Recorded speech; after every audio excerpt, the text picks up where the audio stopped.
folks, it's time for some more red hot steamy underground Kings of War action. 2,000 points. So, to let you know exactly what's going on here, a dwarf underground expedition has discovered a rather large catacomb, and what they found in there has troubled them greatly. They found a series of artifacts that, rumour has it, can be used to raise the dead. And as evidence of this, they found a huge legion of the undead under there. That's one of the things that tipped them off, certainly. So, this is the pillage scenario, and as you can see, there are several pillageable artifacts embedded in the ground. We have one there, one here, and then on the other side, we've got one there, and one there. So in this scenario, you can't move those objectives, you just have to be near them at the end of the game and hope that the enemy isn't, and whoever's near to most of them will win. So, let's go over and look at what the dwarves have in their ranks, shall we? So, let's start down at this end. So the dwarf left flank, hiding amongst this mausoleum type crypt thing here in the corner. We've got a troop of rangers, backed up by a troop of berserkers, and then hiding behind this crypt here is a ranger captain with the wings of honey maze. So we'll see what he can do with his flying ability. Flying dwarves, what will they think of next?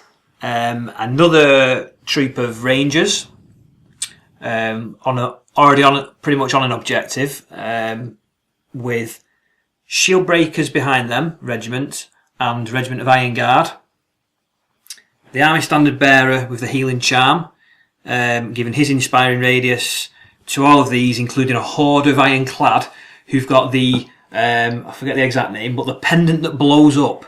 So they're just going to try and get into the foy and see if they can explode and do some damage. The pendant of blow-upness. Yes. On the right hand side of those, another Iron Guard regiment and another Shield Breaker regiment. Behind them slightly a troop of Brock Riders, so they're hoping to all burst up through the centre. We've then got a Flame Belcher, sort of cunningly positioned towards this token over here, and he's got a troop of Berserkers with him, and a regiment of Shield Breakers finally up on the flank to see what kind of damage they can do up there. And then another army standard with the Boomstick, and offering his inspiring bubble over on this side. So, the undead have divided their forces into 3 distinct groups. Over on this flank, we have a skeleton spear horde next to a vampire lord with the wings of honey maze, so he can fly, which is quite a terrifying prospect because he's a bit of a beast even without flying. Then over here we have a balefire catapult, not too far from them, with a nice view over the battlefield and the enemy lines down here. Then in the main cluster of undead in the centre, we have a skeleton horde, just regular skeletons this time. We have a zombie legion behind them, and that has the brew of sharpness, which is going to give them +1 to hit. Between those units, we have a necromancer there, a very bright necromancer. He's a bit of a happy chap, so he has heal, and also the inspiring talisman, so he will have an inspiring presence. Joined by a vampire there, who also has heal, so a little bit of a healing bubble going on there. Sliding along, we have a troop of ghouls in front of a horde of zombie trolls. Behind them, we have another necromancer. This one's a little bit more evil, so he's got Bane Chant and Mreb's Grimoire of Unspeakable Darkness, which is going to boost his surge ability. And in front of him, we have some Revenant Cavalry, a regiment of them to be precise, with the Helm of Confidence. So if they happen to sally forth away from an inspiring presence, they will still count as being inspired. So that's nice. And then over on this flank, we have the paltry offering of a zombie regiment and a ghoul troop all on their own, threatening this objective here. So, one large group of undead, 2 smaller groups. The dwarves are a little bit more evenly dispersed. So the undead have elected to let the dwarves go first, and with a little bit of vanguarding, I believe this unit edged up a bit, and then with their regular moves, pretty much everyone advanced up a reasonable amount, quite aggressive for dwarfs. They haven't got that much shooting to play with, so it's not too surprising. Apart from over here, these guys are hanging back with the impending threat of the flying vampire possibly on their mind, so they don't want to come too far forward. In the shooting, these rangers fired at the revenant cavalry and did a single point of damage, not enough to bother them. And over here, this little flying chap fired at the zombies and did nothing, but then his friendly rangers next door did 4 damage, but could not remove them. So we'll see if the undead have got anything to immediately strike with here, or whether they're just going to play the tactical positioning game. Undead turn 1, and it's all going on now. No fighting yet, but that's not going to last long. So over here, first of all, the ghoul troop have got right in the face of those rangers, backed up very slowly by the zombies, which have been damaged earlier. So I don't fancy the undead chances of winning a fight against all that lot, but we'll see. In the centre, the revenant cavalry, the ghouls, the skeletons, and the zombie trolls, with the aid of some magnificent surging, have marched right up there. So those ghouls are providing a nice little screen for the zombie trolls. And over here, the skeletons moved up with help of a tiny bit of surging from the vampire. In the shooting phase, the catapult fired fruitlessly towards the iron guard and missed. And then with the magic, there was a lot of surging going on, a lot of minor surging, and then the friendly necromancer tried to heal the revenant cavalry, but failed, sadly. So it's going to be over to the dwarves again, and I have a feeling there could be at least a charge or two coming. Okay, dwarf turn 2, and over here, a little bit of repositioning as they prepare for the menace of this flying vampire, but nothing too juicy going on. When we get to the middle, however, this huge horde of ironclad decided that those ghouls, even though they were an obvious screening technique, they had to be taken down, really. They didn't have a choice, so they charged in there and pulverised them into the dust. Everything else just moved up into a defensive posture. This kind of triangle formation they've got going on to face the undead threat. Over here, those rangers were the only shooting unit that could actually fire, so they fired into these zombies, did some more damage on them but couldn't roll high enough to remove them. And also, a lightning bolt was hurled by that guy there at the vampire, and it did 1 point of damage, as you can see. Not enough to bother a vampire. Over here, these rangers charged into the ghouls that were right in their faces, 2 points of damage, which was enough to waver them. So, quite a bit of damage inflicted on the undead on this flank, as I expected, but they've held up fairly well, actually. We'll see what the undead are going to do now, because there are a lot of units in charge range, and it might be time to spill some dwarven blood. Undead turn 2, and the vampire that was threatening all this stuff around here has pulled a sneaky one and jumped over the terrain over here instead, leaving those guys scratching their beards. But skeletons did advance a little bit, so they've still got something to think about. Lots of charging in the centre. The revenant cavalry, the zombie trolls, and the skeletons, and the second vampire, all charged into separate units. And over there, the zombies moved up and the ghouls were wavered, so they couldn't do anything. As far as magic went this turn, Bane Chant was cast onto the Revenant Knights, and they also had a wound healed as well. And not much shambling was going on. The vampires were too busy either flying around or charging. So, in the combat phase, managed to get 4 damage onto this unit, 3 onto this unit from the skeletons, 3 onto this unit from the zombie trolls, who rolled terribly, and 6 onto that unit from the revenant cavalry. So, a fair bit of damage dished out, but not enough to waver or remove any of those units. But they are damaged a bit, but they're going to be able to countercharge very shortly. And over there, we'll see, because those berserkers are looking a bit threatening. Dwarf turn 3. On this side, the shield breakers and the berserkers have just repositioned themselves a bit, and the Brock Riders have swiveled round to face this way, where they imagine a bigger threat's going to come from. The Flame Belcher put 5 damage onto the skeleton horde. Obviously not enough to clear them out though, being a horde, they're quite resilient. Over here, there was a lot of countercharging. The shield breakers, the Iron Guard, the Ironclad, and the other Iron Guard all countercharged into those units, and did a fair amount of damage. As you can see, there's now 6 on the skeletons, 8 on the zombie trolls, and 3 on the revenant cavalry. Not enough to remove any of them though. Down here, these berserkers charged into the damaged zombie regiment and finished them off, so they're gone. And the rangers wavered the ghouls again. Second turn in a row, so they're still wavered, but still holding up the rangers. And Mr. Sneaky Ranger Captain flew his way around the back here, possibly eyeing up that catapult sometime soon, around the back of this lot. So we'll see if there are any kind of shenanigans that can be used on him, or whether he's just going to have a free run towards the catapult as we move into the undead turn. But before that, actually, these Iron Guard were healed a bit as well with the healing charm, so they've gone from 6 damage to 3 with a very nice roll there. Very, very eventful undead turn 3, so let's start over on this side, shall we? These skeletons charged into those shield breakers with 5 points of damage, which was enough to waver them, so that might prevent them countercharging in a minute, we'll see.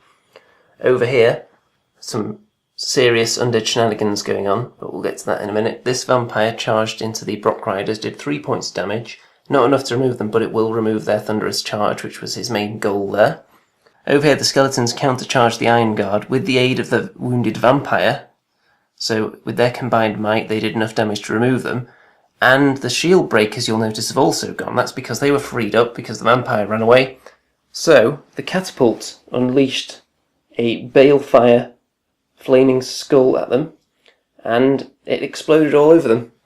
And they were gone due to a very nice roll for nerve. So off they went. So that's 2 units in that little block cleared up now. So those skeletons are looking somewhat unopposed. As we work our way down, you'll see that the vampire continued running after that combat, so he's come further this way. The zombie trolls charged into this horde of ironclad again. A bit more damage, not enough to get rid of them or waver them. And the revenant cavalry went into this unit here, these Iron Guard, a bit more damage on them. Not too much, so not enough to worry them particularly. Over there the ghouls couldn't do anything because they've been wavered. But the moment of the game so far, I think, this zombie legion pivoted round to face the sneaky ranger captain, and then due to all the surging capabilities of both of these necromancers combined, they rolled just enough surging to get them into combat. So of course, a huge legion of zombies managed to completely crush that captain, so he's gone, so he's no longer a threat, leaving the catapult free to sit on this lovely pillage marker, unopposed for the moment. So no healing spells or bane chanting from the necromancers, but a little bit of life leeching going on from the successful combat units helped out a bit. So we're going to go on to Dwarf turn 4 now, see how they can respond to those setbacks, because they did just lose a reasonable chunk of their army. Dwarf turn 4, and they have struck back and dealt some casualties over to the undead. Over here though, the berserkers charged in to these skeletons. The shield breakers couldn't shrug off the effects of wavering, so the damage that was done to the skeletons wasn't enough to remove them. Over here the Brock Riders countercharged the vampire without their thunderous charge. That meant they could only do 2 damage, which wasn't enough. Over here, the ironclad horde managed to finish off the zombie trolls, so they're toast. And here, some more damage was done to the Revenant Cavalry from the Iron Guard and the Rangers with a combined charge. So they're teetering on the brink right now. And the Iron Guard had a wound healed on them as well by that chap there. Over there, the Rangers finally finished their duel to the death with the ghouls on the flank, so they've killed them off finally. And they're sitting on that pillage marker now, quite safe, it has to be said. There's not much that's threatening them right now. So, these berserkers are poised to strike any minute. We'll see what the undead can do, because the numbers are thinning a little bit on either side. Gaps are opening up. Let's see if they can be exploited. Undead turn 4, another eventful one. So, these skeletons here rotated to face the potential threat that was there a minute ago, but we'll get to that. The vampires tagged in and out a little bit. So the vampire that was over here fighting the Brock Riders moved over here to fight the berserkers and cut them down, while the skeletons cut down the shield breakers. So that's quite clear now, but there is the flame belt just sitting there threateningly. Over here, this vampire who took the place of the other one in the Brock Riders' face did a bit more damage on them. Couldn't remove them yet though, he's just holding them up for now. Over here, the Zombie Legion advanced to get back towards the action, and then they were surged into combat into the flank of the Ironclad Horde, and they had 80 attacks because of being in the flank. But the explosion of destroying that unit did put 7 wounds on them, but they're not too worried about that, being a legion. And here, the knights went back in to the Iron Guard, trying to do a little more damage before they're killed. They put a bit more on them, I think it was just 1 or 2, and they're probably going to die now with all these units surrounding them. So, as we enter potentially the final 2 turns, I'll just give you an idea of the state of play. So over here, this pillage marker is currently being held by those skeletons. Over here, this pillage marker is just out of range of those skeletons, but all they have to do is back up an inch and they'll be on it. This one is being held by the catapult.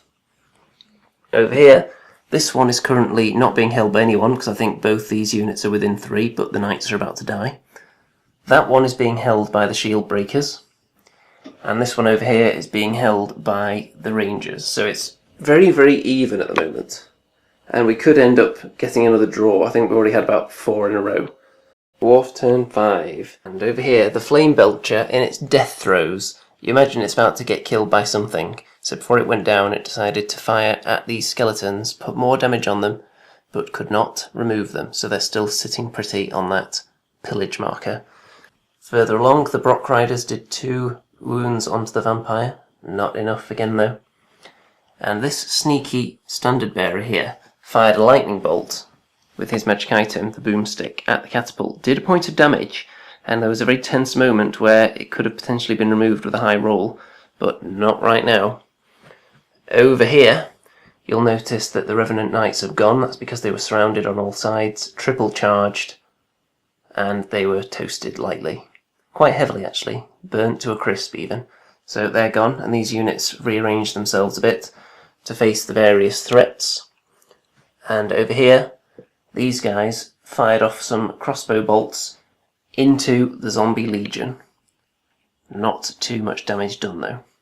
So, in the Undead turn, it's going to be very interesting to see whether these guys come off their objective and get into the fight. It's a risky move. Undead turn 5, and an extremely mixed bag. So over here, the skeleton spearmen decided, you know what, we don't need a vampire to do our dirty work for us, we'll charge the Flame Belcher on our own. And they did all that damage to it, more than that in fact, we just decided not to mark it all because it was so pulverised. However, nerve test double 1, so it's still hanging around. So they came off the objective for nothing so far. The vampire, who was over here, moved into the Brock Riders and finished them off, ate them for breakfast. This vampire didn't like the way this guy was throwing lightning bolts at my catapult, so he went after him and partially ate him for breakfast, at least ate one of his limbs. So 4 damage gone from him, but couldn't get rid of him. But it is going to stop him shooting next turn, and the Flame Belcher won't be able to shoot either next turn, so that's nice. Over here, these skeletons came off the objective, risking it a bit, to get into the flank of these Iron Guard with the help of some surge from the 2 necromancers down here. They only needed this guy's help though, and they got in there, and the zombie legion went into the berserkers, the berserker troop that was sitting there happily, and of course you can see they have eaten them for dinner. The skeletons, however, even though they did quite significantly eat these guys for dinner, went and rolled another double 1, so they're not even wavered, which is really, really bad news. So that means they're free to do something before they go down. And this guy who tried to heal the zombie legion rolled a triple 1. So a lot of 1s in that turn. And we'll see whether that comes back to bite the undead in the mouldy butt cheeks. More twists and turns. Dwarf turn 6. So obviously over here the flame cannon couldn't do anything. This guy, this standard bearer, has moved up a bit just to really threaten this catapult. But he couldn't shoot it though because he was disordered. Over here, there was a double charge. These Iron Guard that miraculously survived flank charged the Zombie Legion. A front charge by the Rangers with a lot of crushing strength in there got them up to 25 damage, meaning that a roll of 3 or more would have removed them, and they got a double 1. So the Zombie Legion hangs on by the skin of their teeth, which is even more thin and decayed than most people's skin of their teeth. So it's been the tale of the double 1s in the last few minutes, and that unit is still sitting on their objective. They're still sitting on that one, so not a whole lot was achieved. There was a bit of healing actually. That guy I think healed this unit 1 point. So the undead have got an opportunity now, but they need everything to go very well in this turn to potentially win it, and then there could be a turn 7 So there's the decision of what to do with this vampire. Does he surge those skeletons towards that objective and risk, if there's a turn 7, the Flame Belcher could just toast them alive and finish them off and cost me the objective, or does he attack it? And if there isn't a turn 7, that was a pointless move. And then there's the decision of what these guys get up to next turn, whether there's some kind of surging shenanigans they can do or whether it's pretty straightforward. And the character movements, because there's a vampire sitting there, and that guy is a big threat on that catapult. So, decisions for the Undead in turn 6. Okay, Undead turn 6. And this skeleton unit realised even with some surging from nearby assistance, they could never get to within range of this. So they decided they'd just kill the Flame Belcher and then pray for a turn 7. So that's what they're hoping for. Over here, this vampire charged into the standard and killed him. This vampire flew up the battlefield in case there's a turn 7. These skeletons charged into the flank of the Iron Guard, did more damage on them. It wasn't quite a double 1, it was a 3, which was 1 off what was required, so it was only enough to waver them, which could be terrible. But not as terrible as this, because the Zombie Legion went in there, did 7 damage, which is not that great. They had quite a bad wound roll, and only managed to waver them. So I'm assuming wavered people can still contest this pillage marker there, so that means both of them are holding onto it, so that doesn't count. So the Dwarves have that one, and the Undead only have this one.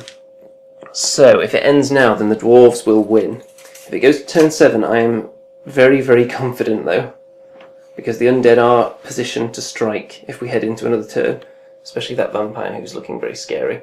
So let's see if those double 1s in the last turns are going to bite the Undead in the mouldy butt cheeks. So it's 1 to 3, then the game ends. So here we go. It's a 2, so it's all over. Fresh, juicy double 1s were handed out in this little area here for them, which meant that they were then able to charge into the Zombie Legion, who then survived anyway. So that wasn't very nice, but the main one was this one here. The flame cannon getting the double 1 prevented these skeletons from being able to get back to the pillage marker in time. So had there been a turn 7, I'm going to assume these guys would have made it back there. So that would have been 1 more, so that would have made it a draw at this stage. One of these units probably would have been able to act, because dwarves sometimes ignore wavered like that. Yeah. So one of them charging in probably would have finished off the Zombie Legion. Probably would have just got them. Quite possibly. And then this unit would have charged in, finished off them. The vampire probably would have charged in and maybe killed them, which would have meant that it ended 2-2 probably. So yeah. It is a very, very narrow victory for the dwarves, and a lot of casualties. If we look in the corpse box for the dwarves, quite a hefty number of them in there. And if we swing on over to the undead pile, not as many. Not that much, actually. But it really came down to, was either side willing to settle for a draw? Because I was holding all the points on this side and could have sat on them, and he was holding all the ones on this side and had no choice but to sit on them because dwarves aren't fast enough. I couldn't have got to you down there anyway. Yeah, so the undead decided to risk it, thinking that the odds were slightly in my favour of being able to kill this unit here. Well, the dwarves were resolute. They were. The dwarves held firm. Their beards were stuck into the ground. They weren't going anywhere. So the dwarves managed to claim those artefacts, and there isn't going to be any more raising of the dead around these parts. Still quite a lot of them running around though, so I'm not sure it was that much of a victory for them in the scenario terms. So we'll see. At least it'll prevent them swelling the ranks of the undead, and as they grow mouldy and their limbs fall off, then no more will be able to come back to replenish their ranks. So, victory for the dwarves. Tournament preparation. And I think I'm quite liking this undead list. It was tough to play against. 2 vampires. It was really hard. 2 vampires, one of them flying, and the other one's no slowpoke himself. So I think that is going to be quite a tasty combo. Your surge was massive, the amount of surge you had. Yeah, giving the extra surge to one of the necromancers meant that they could really just get a unit where they needed it to be. I think perhaps maybe spreading out quite a bit was an issue in the end though, because if I had more surge ability over here, I could have got them back towards that marker. And over here, I think only having the ghouls and a zombie unit to fight over that marker didn't pay off. I was kind of going for this flank a little bit because there was only one there, and then mainly trying to hold this huge area in the middle. But what ended up happening was that the dwarves had such a strong defence line between these two to hold on to these three that I had to really push in off my objectives to have a chance of dislodging them. So that backfired in the end. I think in a tournament environment, maybe more conservative play would be advised, perhaps. We shall see. That's what the games are for. Practicing the tactics and the lists. What do you think of your dwarf list now? Less cavalry, more berserkers, less organ guns, and a flame belcher. Yeah, I've been changing it quite a bit, so less hordes as well in this one. Only one horde. I took the shooting right down because I just don't feel it quite cuts it for the scenarios. So I kind of doubled my lines up a little bit in this game with regiments, and I thought I was in trouble for most of the game. I couldn't really get through your centre for quite a while. With the hordes and the legions are just so tough to get through. But I mean, this Iron Guard unit stood countless charges all through the game, and it was still there at the end. So I think I'm quite happy with the sort of durability of this, and then the Rangers. They can be sort of deployed on either flank, and these little troops of Rangers are really good. I mean, they're quite expensive, but they can crush in strength and some good firepower, and the Vanguard. So I really like the Ranger troops. I think I'm going to stick with them. I think having a lot of medium-sized units paid off in this scenario because you need to be in lots of different places. Yeah, I think it kind of worked. One thing I possibly could have done is held back the 2 units of ghouls until right near the end and just pounced in the last turn to stop you having sole ownership of one of the pillage markers, because they didn't really do much outside of that. Yeah. So I might consider doing that with this scenario, just not using them as a screen, just using them as last-minute pouncers, because they are quite fast. Yeah, well, that's what I was aiming to do with my Berserker troops. The 2 Berserker troops, I was going to try and keep them back and use them in a similar way. And then they've got a lot of attacks if they need it as well, but because the threats were so big on the flanks and the vampires are so fast, I sort of needed them, really, to take a bit of damage earlier on. I think possibly the vampires could have been used, at least one of them maybe in this big battle over here, rather than having them both kind of on this side of the table where less of the objectives were. I was surprised these 2 ended up down here for so long, to be honest. I mean, the Brock Riders tied that one up for about 3 turns, which was really surprising. They did. I think, if the vampires had joined in, I think it could have helped. To come over quite a bit sooner, but yeah, had there been a turn 7, he would have definitely sunk his fangs into somebody, but alas, no. So, it's all over. Left-handed handshake on camera.